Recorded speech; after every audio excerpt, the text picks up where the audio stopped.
There's a brilliant book by Jonathan Haidt about the impact of smartphones on young brains, right? Mhm. And it goes back to 2010 when smartphones became smart. In other words, you could access absolutely everything. And I look at what happens on my feed each day, and I'm horrified about what may happen to younger, more impressionable brains, right?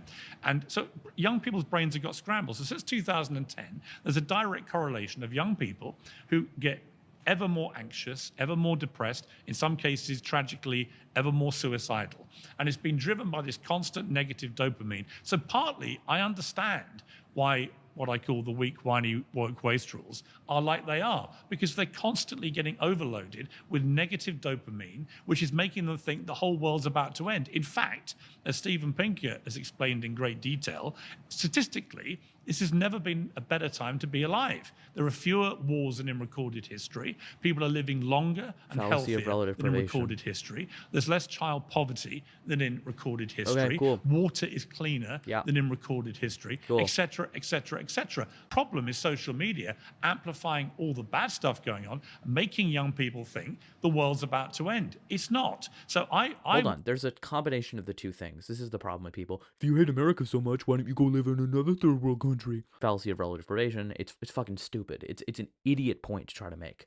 Okay? Things can be better than they have been in the past and yet still be inadequate, and things we have to fight for. Fight to make better. Okay? The idea of just, you know what, be grateful for what you have. Don't fight for anything better. What? I'm already exhausted from this. This is just, yeah, we should not think the world is ending, okay? We should not become defeatist and have a defeatist attitude or catastrophize over things. These are all problems that exist to some degree. Basically, with Piers, what he's doing is he's basically just diagnosing problems that exist in some capacity in terms of, did Jonathan Haidt talk about the advent of smartphones and how they have, done a lot of damage to young people? And that's totally fair and true. But the problem with that is the solution to that is to like not go on the total opposite and like become like this inherently stoic figure. Is to engage in these behaviors in moderation, still go to therapy, talk about your problems. It's very important, especially for men who are not given an outlet to do so, but also, see these problems as they are, come up with solutions to them that are effective and helpful, not ones that align with this worldview of like that,